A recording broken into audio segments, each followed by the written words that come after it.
Hello everyone and welcome back to another episode of Kiddo. My name is Hans. I'm Edward. And we are your hosts for now and forevermore. Or until one of us gets lost in some dystopian city while exploring for riches. You know, it would be cool to get lost and explore for riches in a non-dystopian setting. Well, why would you explore if not dystopian? You know? Because there's things that are still worth exploring, I guess, in the world, right? I mean, you know, we can explore the oceans. You know, the ocean is out there, you know? Yeah. I dig the ocean. Yeah. If you are new to Gettle, welcome to what we think is the internet's best podcast for gaming, entertainment, technology, and lifestyle. News, reviews, previews, and discussion. All wrapped up in a wonderful, geeky BMW bonnet. What? I don't know. Did you wrap your car around the subject? I mean, I actually wrapped. I did not, but someone dear to me wrapped my car around a fence once. so the insurance still thinks it was me. So, yes, Edward. Whatever you have to say to cover that it wasn't you. Okay. At least it wasn't severe and you were fine after the accident, right? Because you remember, these are meant to be positive affirmations. You've done really well for season 2. So a car crash is not exactly positive, but I'll take it. But I lived and my car came out unscathed. So if you are new to Gettle, welcome. If you're one of our regulars, hello bitches. Welcome to Gettle 73, Season 2, Episode 31.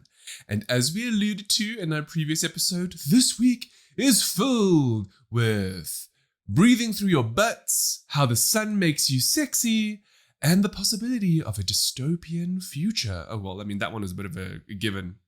That one's not really. Yeah, it's gonna happen. I mean. Now, before we get into it, once again, we're going to start off with our weekly question. Edward, are you ready? Yeah. Our dear listeners, Are you ready? As always, listen to what we have to say and give us your gut reaction. So, Edward. Yes. What activity makes you lose track of time?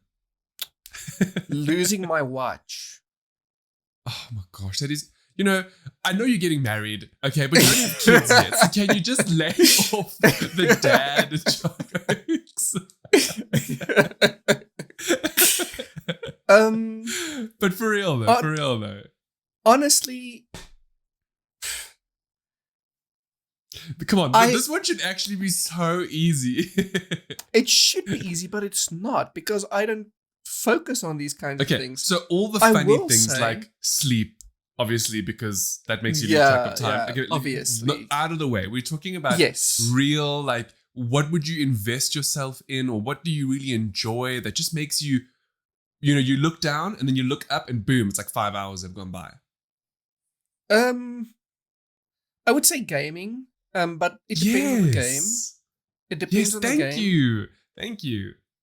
And then also writing, but not all kinds of writing. Like sometimes work, sometimes not work, sometimes creational, sometimes not creational. It all depends, I guess. That is the most interesting thing for me. If you had asked me this question 15 years ago, no, I'd be a bit too young then. 10 years ago, all right?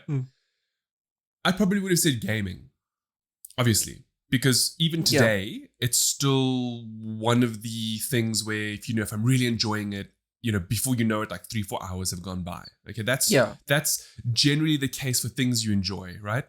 Mm-hmm. But do you know what I would actually answer today? And it's also because I enjoy it. It would be work from the point of video editing. Oh, okay. For me personally. So I have noticed that when I'm creating, which unfortunately hasn't been very much this year, much to many people's chagrin, I've been I've had quite a few messages asking me what's going on. There have been things that have been happening. So, it's been a bit difficult from a personal perspective for me to be able to create. I will hopefully eventually get back into it, but 2021's just been a bit of a mess. Anyway, when I do though, and although it is work, I really enjoy it.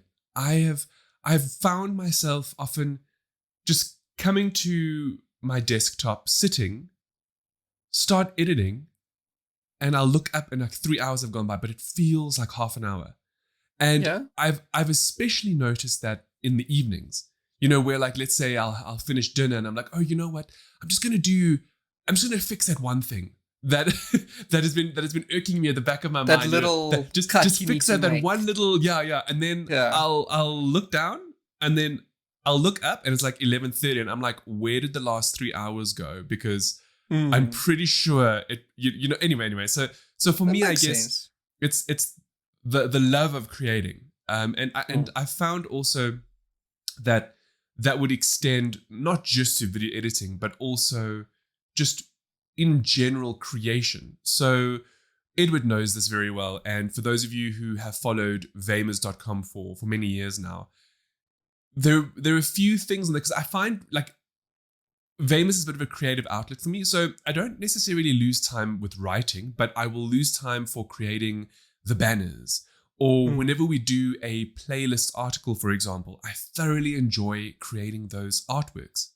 They're which are creative, amazing, by the way. Well, thank you, Edward. That's very kind of you. I just really enjoy that creative outlet, because I don't think I have another one. Like, I don't necessarily paint or draw or sing or make music, but I enjoy making videos and graphic design. Actually, do you remember a previous week we asked the question, what could you be, if you, without having studied anything, just randomly, you know all the knowledge or whatever. And back then I said plastic surgeon, right? I haven't admitted this before, at least not on the podcast, but I did initially when I started studying, other than wanting to be a doctor and all of those other crazy things, I really had a passion for wanting to do graphic design. I thought, maybe that sounds so like blasé and, like so many people want to do that, but I really I've always had an interest for it. Not necessarily graphic design per se, but kind of if somebody has to come to me with a concept, I thoroughly enjoy building things around the concept, whether that's branding and logos and, conceptual designs and slogans. Do you know what I mean? Like if somebody came to me with a product, something that I thoroughly enjoy is that whole process of developing it into something that somebody might want. See, I always think that you would have been an amazing PR person or marketing person. Because exactly what you just explained, by building concepts and building ideas around concepts. And I think that's one of your strongest suits, honestly. And I do think you would have done an amazing, amazing job if you took the place of many of the people we have to deal with on a daily basis. Thank you, Edward. That's actually very kind of you. So speaking on that, right, there is a huge difference between public relations and marketing. So rather unfortunately in today's working landscape, people consider those two faculties as one and the same, but they really are not. So from that perspective, I would say I definitely wouldn't touch PR. I mean, yes, I might have an oversight over the PR and what's going on with it. I get that. But I would more so prefer to be in the real creative aspect of the marketing side of things. And we've spoken about video games for a very long time. We have Vamers as our outlet. I have in the past genuinely considered actually working for Microsoft and Xbox. There was an opportunity that popped up, and life happens, and I forgot to submit my application. But it was really just such a cool position. And it had to do with like brand creation behind the scenes, for things like the recent Xbox fridge that has been making the rounds, that kind of a thing. Anyway. Sorry, I will say, I kind of on that derailed tangent- your thought. No. On that tangent, I will say Xbox is killing it with the marketing. I think they're owning all the memes. That they're doubling down on all the tweets and all the trends. They're doing a very good job, like Nando's almost. You know? Ed, that's the whole point. Yeah. You know, when you start, see, look, let me rather put it to you this way. And now this is not to like, because I still feel you have to give us an answer. Okay, I've like derailed this whole thing now. So recently, and we spoke about this in season 2, episode 30. Yeah. Where Sony has consistently been backtracking. In other words, or rather, I should say, we spoke about issues that they had, and in the week since that episode, they've now backtracked. Now, what I want to say about that is, it is far better to lean into something negative and make it a positive than it is to have negative and then try to backtrack it into something positive. So in that respect, what we're talking about is how when Halo Infinite was unveiled at the end of 2020, a lot of people were super disappointed. And then a character emerged. I've forgotten Craig the Brute. He would just look terrible because he didn't have lighting and the shaders were bad and so on and so forth. Anyway, he became a meme. And what's really great about that is Xbox have lent into it and they've embraced Craig as a meme. You know, so yes, it was a bad showing, but they actually then lent into it and made it into something more. Now, also with that said, you know, Halo Infinite has been delayed by over a year. So, you know, it didn't come out at the end of 2020 and then, you know, more disappointment. They've lent into it, they learned from it, and then ever since then, they've actually embraced this incredible openness, which I haven't seen any publisher take in a very long time in terms of the development of a title. So it's been really eye-opening. People are loving it. Now, conversely, on the other hand, you have Sony, who, instead of leaning into things and making things better, is consistently backtracking on awful decision-making. Yep. Now, I don't know who's to blame, but I'm going to point fingers at Andrew Ryan, who's the current head of PlayStation. I don't know why they've seemingly moved from Japan to the States in terms of, you know, PlayStation global operations. But anyway, this man has consecutively gone on record numerous times to state things like how they're not worried about backwards compatibility. And, you know, more recently, you know, you should pay for upgrades. And, you know, just things that are like, dude, you're clearly a boomer and you know nothing about the current landscape. This is not what gamers want. This is not what the people want. And then Sony consistently has to backtrack. Like now. Like last week, we spoke about the Horizon Zero Dawn thing, where Sony was charging for upgrades and there wasn't going to be a proper upgrade path for PS4 to PS5. Well, in that week since, guess what? Sony has now officially backtracked and they've now said that all announced games thus far, not any newer ones, but thus far, will have some sort of a upgrade thing, and it won't be paid for, or will it? I can't recall now. I think it'll be free, as far as I understand. Horizon will be free now, but in their commitment to deliver free upgrade paths to everyone, all upgrades from now on will be $10. Oh. You know, that sounds like I'm being... like I'm commenting on it, but that was literally a direct quote I pulled from a PlayStation blog post. We will link to that, obviously. That's just... It's ridiculous how Sony and PlayStation, as one of the biggest gaming brands, is spearheading and pushing this $10 next-gen upgrade. Yep. Which I have to imagine is because of developer pushback, probably. I think companies like Activision and that are behind the scenes saying, you need to spearhead this, because Nintendo and Microsoft are not doing it. And it's not happening for the PC landscape, because could you imagine if the PC landscape all of a sudden had a $10 upgrade every time there was a new graphics card? Could you imagine? That would be a mess. But it's exactly the same scenario. Graphics cards a year. But it's the same scenario, though. Think about it.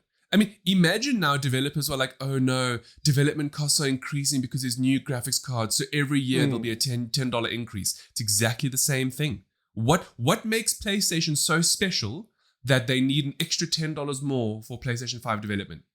Yeah. I don't see it. I don't see it because we all know that generally games are developed on PC first and then ported over to console. So tell me then, where is... Oh, you mean the PlayStation exclusives that don't end up on PC? Cough. They all end up on PC eventually. That's an entire new argument after some recent events. Oh my gosh. So this was not meant to be the aim of this week's episode. Actually, I'm thinking exactly what you're thinking, Hans. Okay, so we're just going to stick with this. Okay, but we might as well. What about the topics we promised we'd speak about, though? Well, that's just a juicy tease for next week, I guess. Okay, well, if we get to it this episode, we do. If not, it'll be for next week. So because we're on a good tangent now. And we're on a good tangent now. I have a few points to mention. Okay. So just quickly throwing it out there. Now, we don't normally do news on Gettle for a variety of reasons, but this is something that we generally have to speak about. So on Thursday, the 9th of September, PlayStation had a showcase. Much like Microsoft had one a couple of months back, and Nintendo had one recently as well. Nothing major from those, but there was something out of Sony's showcase. And in my personal opinion, it's not a good thing. So, yes, there were some cool things that were announced. If you want to go and look it up, we will link directly to one of the local publications who did a really great roundup. But the biggest issue that came out of it, and I know Edward agrees with me on this, is how Marvel has seemingly chosen Insomniac games for their story solo-driven narrative games. Now, why that initially that sounds fantastic. Insomniac are incredible developers. They're highly talented. Spider-Man and Spider-Man Miles Morales are phenomenal games in addition to Ratchet and Clank and so on and so forth. However, the biggest issue is it is a PlayStation-owned studio. So what does that mean, Edward? Well, it just means that no one on PC or Xbox or even Nintendo will be able to ever play those games now. Exactly. And look, as much as I love Insomniac, okay, I was cool with Spider-Man, Marvel Spider-Man, and Marvel Spider-Man Miles Morales, and even now Spider-Man 2. The moment the teaser for Marvel's Wolverine was shown on the screen, I was like, oh wait, does this mean we'll be seeing Marvel's Iron Man, Marvel's Captain America? All of these story exclusive games will now be PlayStation exclusive, or and I have very, very little hope for this. Does it mean that we might be getting them on PC regardless, like we're getting Uncharted on PC now?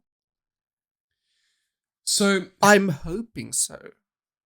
In terms of, so what I want to say about this is, Edward and I have, in season 1 of Gettle, we actually spoke about the issue with exclusivity in games with regards to a franchise like Marvel. Yeah. And the reason why it's an issue, just as a refresher, is because the IP being developed, the Marvel IP being developed, is not new. Yes, it's new from the perspective of, like, when Insomniac made Spider-Man for PS4 and PS5 and Miles Morales. Yes, those are unique games. They're unique stories. They're unique takes. But the Spider-Man IP is not new. There are fans that love Spider-Man around the world.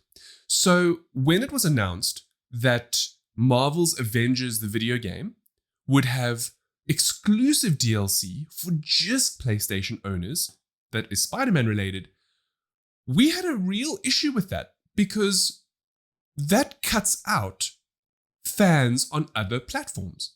Like, why should one platform get exclusive DLC content in a game for an IP that is universally loved.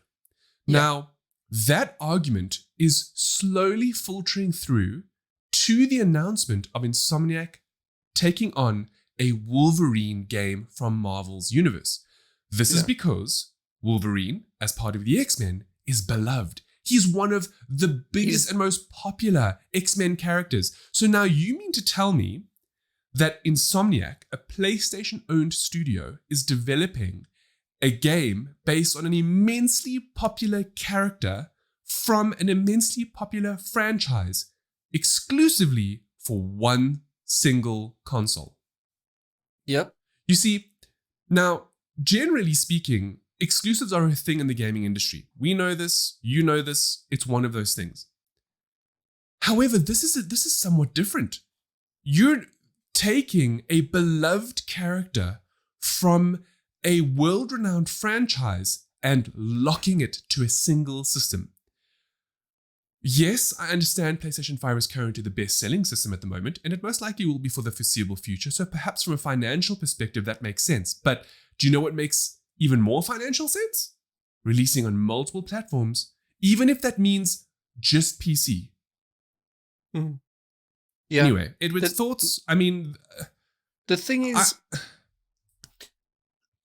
I explained in the very episode you mentioned that we spoke about this last year. I specifically stated that I am, as much as I don't want it to be a thing, they are a thing. Exclusives exist.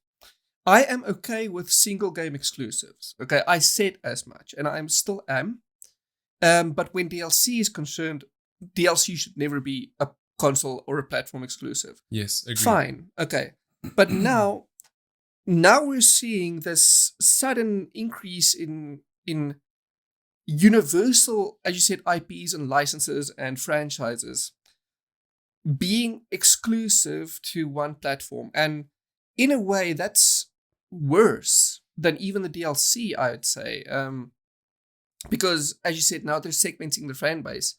Yep. But not only that, I feel they are going to the platform which is effectively against the players. It's not for the players best to be on that platform in the first place. And Disney and Marvel, they should be keenly aware of this. You see, this is immensely interesting what you've said. Because, again, on a previous episode of Gettle, we've actually spoken about how the For the Players company, which is Sony and PlayStation, consistently make decisions that are not for the players. Exactly. Now, in this circumstance, let's be real here. It's business. Yeah. Sony getting Spider-Man and now Wolverine is phenomenal business acumen. They are getting a strong solo narrative adventure from an incredibly talented studio, which I can already tell you is going to be incredible. Sure, it's several years away, probably 3 or 4 or 5 years away. But 2023. Yep. 2023? Well, okay, 2 years away. That's not even that long. Anyway, what I'm getting at is that it's a phenomenal grab. So you can't fault Sony and PlayStation for doing that. So my issue here isn't necessarily PlayStation and Sony. My issue is Marvel. Why? Because remember, Marvel is making these decisions, or rather, maybe Sony on some level is paying for these privileges, saying, oh, we want to pay for the franchise, and, kind of much like how Sony Pictures has the Spider-Man license and so on and so forth. In which case, Marvel, what are you doing? Why are you purposefully segmenting your immense fan base, or rather, why are you pushing or putting all of your eggs in one basket? That's like, don't get me wrong. I mean, PlayStation is known. I mean, you just have to look at God of War and Horizon Zero Dawn for incredible single-player narrative-focused adventures, which I love. I am a huge fan of those. Those are my preferred games. Yeah. I get it. I understand then maybe from that perspective, because that's the reputation Sony has fostered as to why they're choosing the PlayStation 5 as the avenue for these games. I just feel that on some level, it's not necessarily fair to the full-on fan base. What if you have fans who have already invested in a high-end PC or a Nintendo Switch or an Xbox, and now what? They have to save again for another console?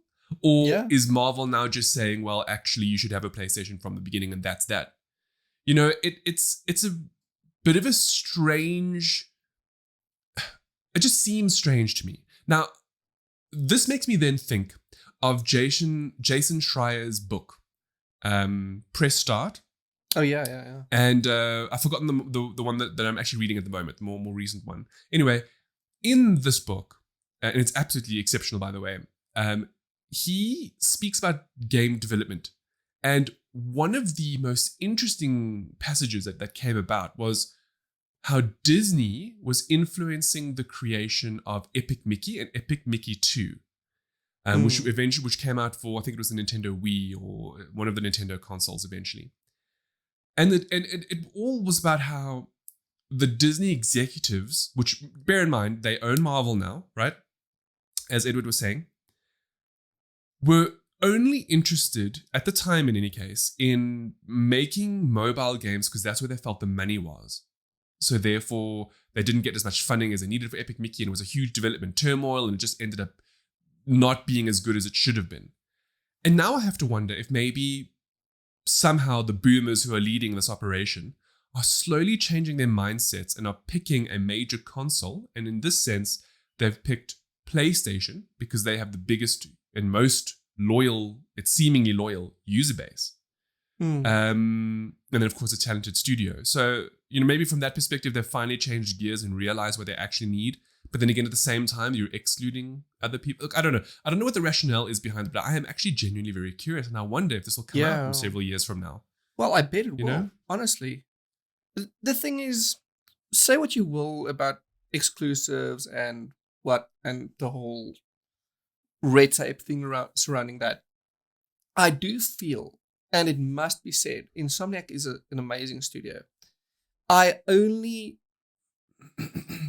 only sad about the fact that we know for a fact they only develop for PlayStation.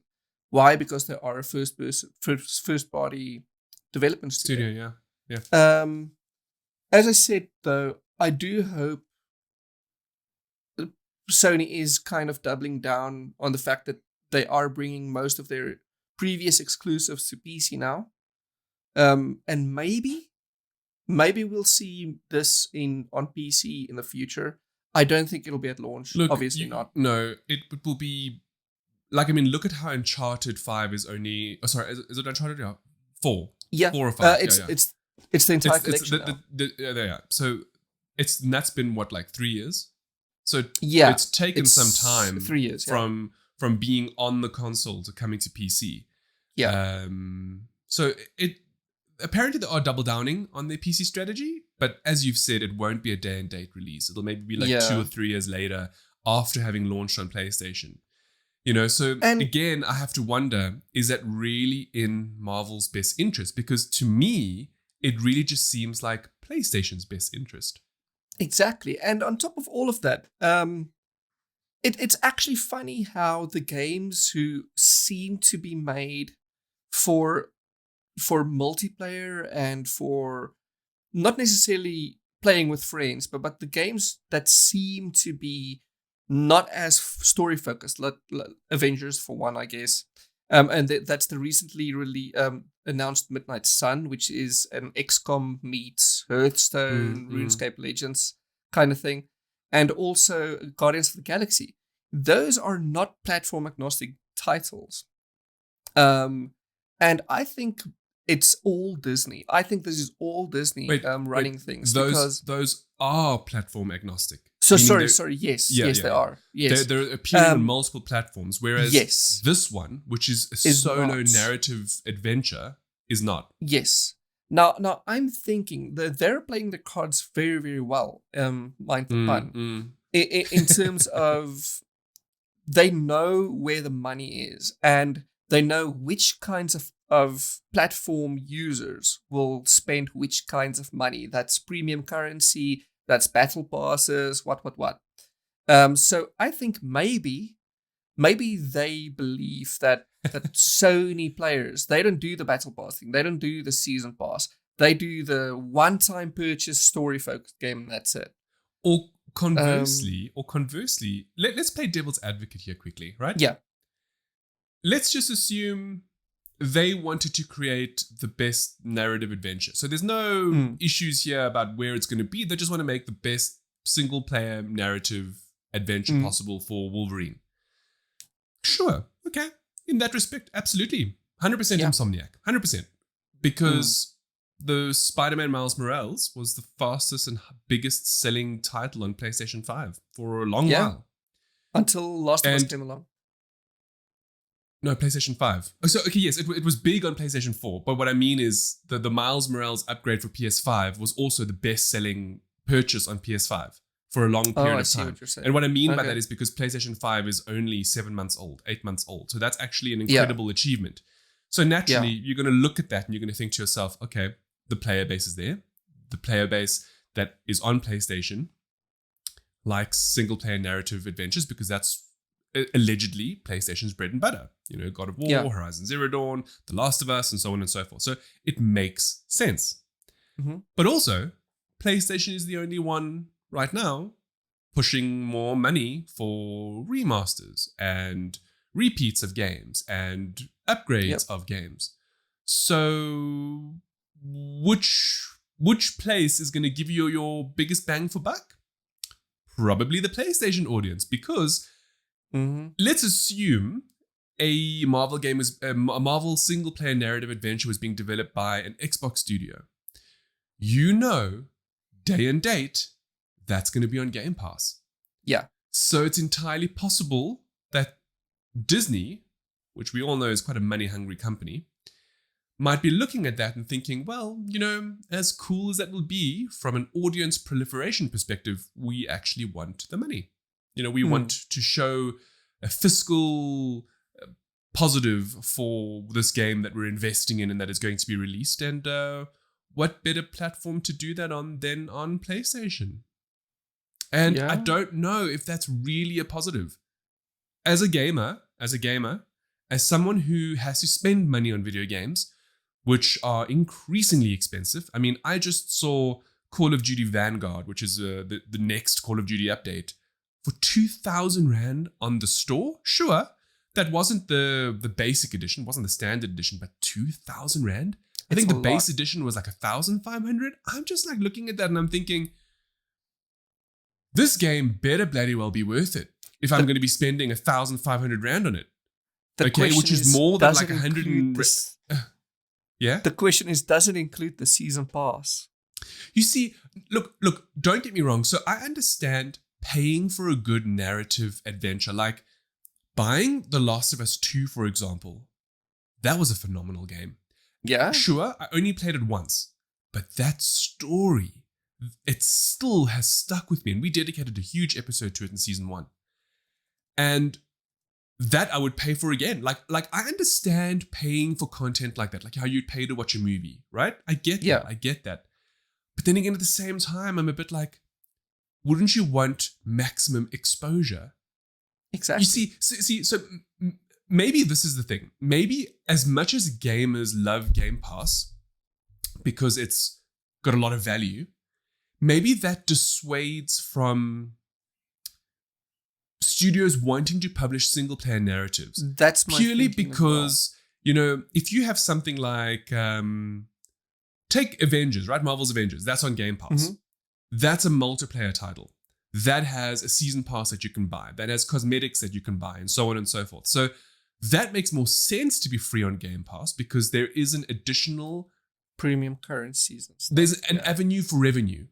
Yeah. Whereas if you have a single-player title, like Wolverine or Spider-Man, you buy it once and that's it. But if you're giving it away for free on Game Pass, how do you get extra income other than maybe DLC? So maybe that's actually at the core of the decision-making between the platforms. This is a very interesting thought. Yeah. The thing is, let's say they did it exclusively because the studio gave them a good pitch. Okay, or maybe they think the studio is just the best studio for the job. I think even that is the wrong decision because, if anything, if a PlayStation studio is doing Wolverine, I would want it to be Naughty Dog. Oh, yeah, I hear you. Because Okay, we already why, know though? they can do Why? the dark and grizzled, the mature story. Whereas Insomniac, they've never done any mature story. They've only done the wacky, sometimes serious, but most of the time like happy-go-lucky stories. Some darkness to Spider-Man? Some darkness. See, this is a Wolverine story, and I don't think it's supposed to be a happy story with some darkness in it. That's my opinion, obviously. Look, I will say, yeah. if someone ever does a Captain America game, I would love that to be Machine Games, who is Bethesda Studios studio, which is also Xbox now. But I think they can do the macho man, big burly guy, first-person shooter thing very well. But would you really want a first-person shooter? Okay, anyway, no. Not necessarily for a first-person shooter. Anyway, that's a different argument. That's a different thing altogether because the whole point of our discussion really is, you see, again, I hear what you're saying, but again, would you really want another exclusive studio to take over the title? You see, exactly. That's the thing, and that's the worry.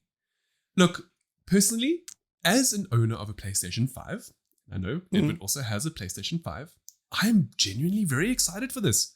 Yeah. I adore Wolverine. Many people do. Everybody does. So I'm very keen to see what Insomniac is going to do with this property.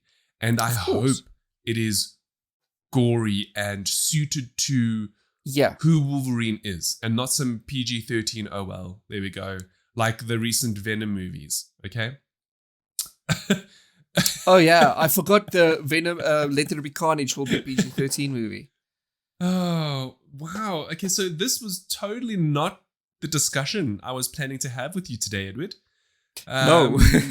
So I'm curious, shall we just leave it at that and then bring it in again next week? Because I feel we've had a pretty good gaming discussion now, and I feel trying to throw in any of the other random things we've been speaking about is just going to totally derail even more. I agree with that. Now, to answer your question from the very beginning, this is what makes me lose track of time. Ghetto. There we go. Because holy That's crap, such a lovely thing to say. It's already way past when we thought we'd even stop. Fine. So look, we've been speaking for close to 40 minutes, and I have thoroughly enjoyed this episode. This was not planned.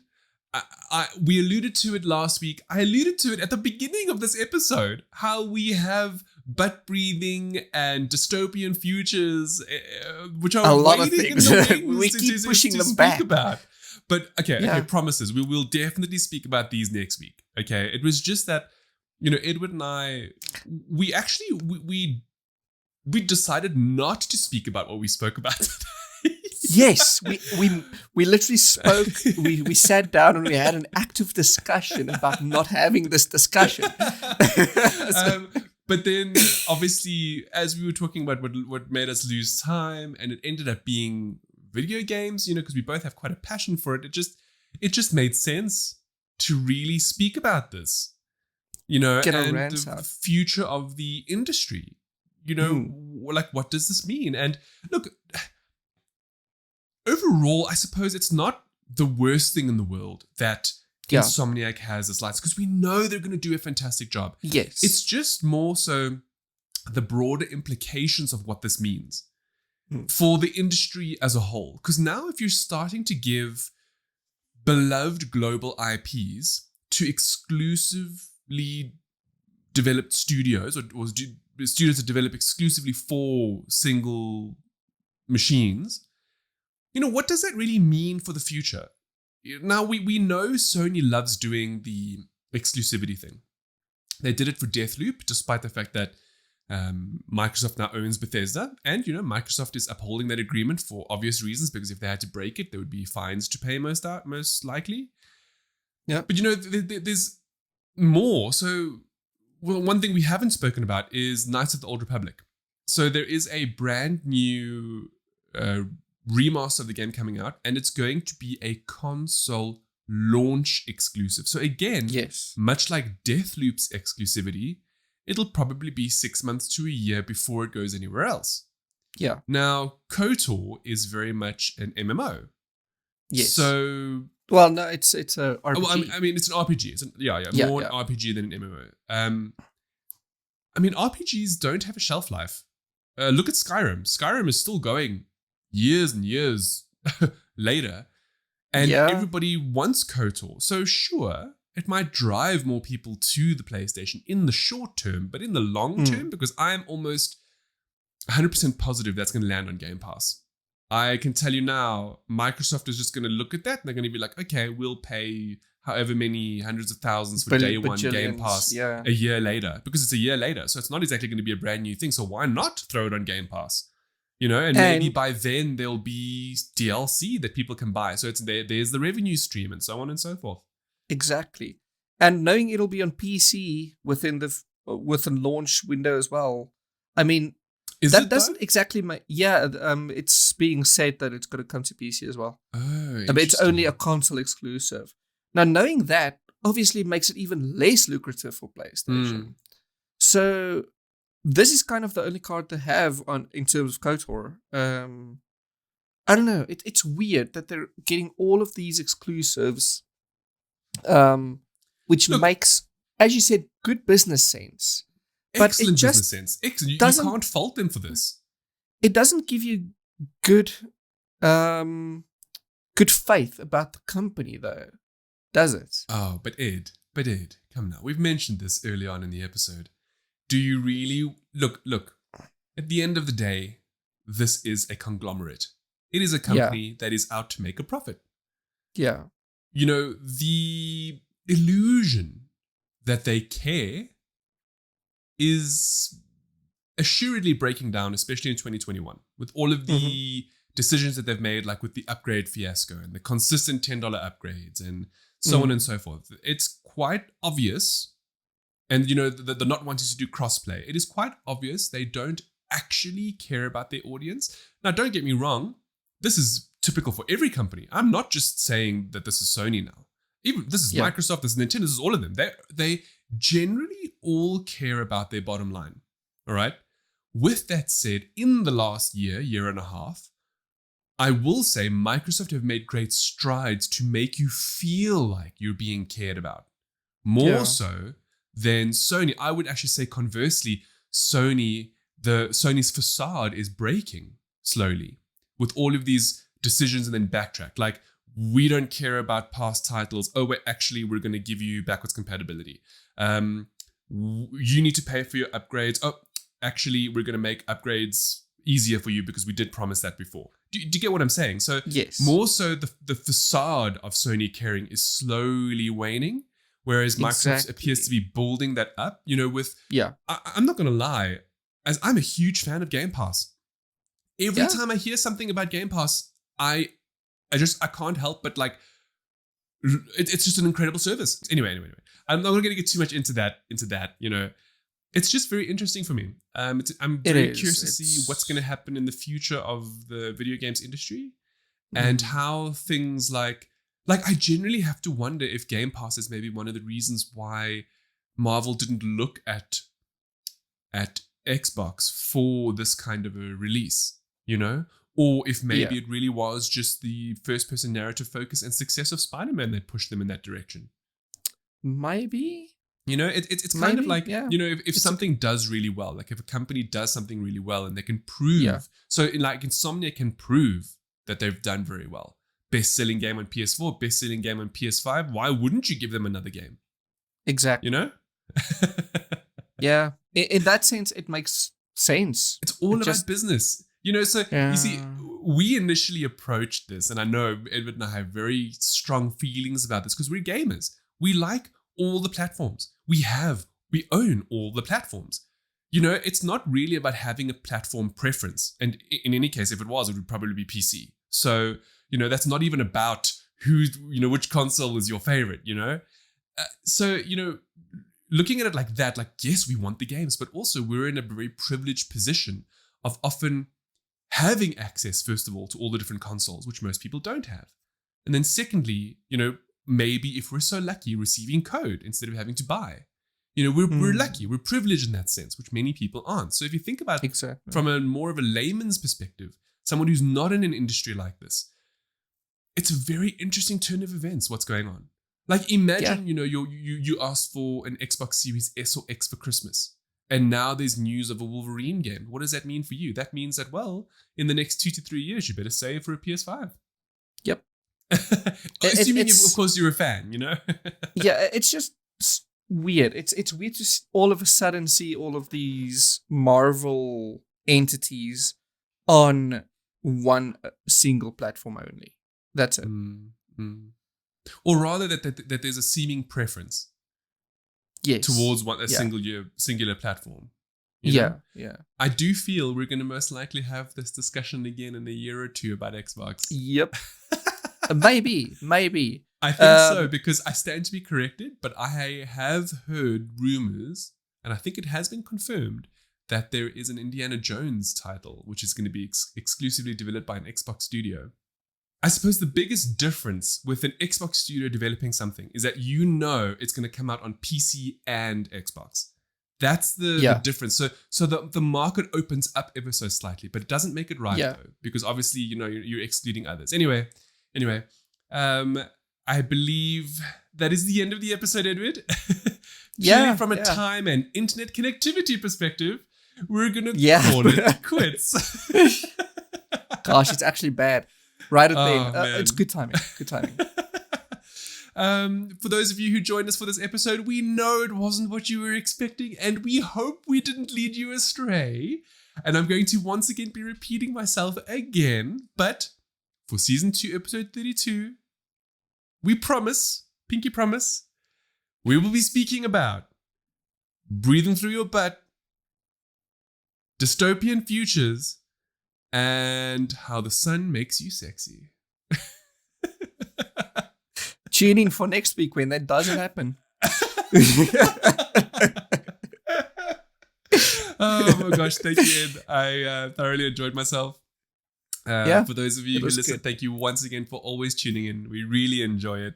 And we hope you have a wonderful week ahead. And we look forward to seeing you for season 2, episode 32. Until then, ciao for now. Bye.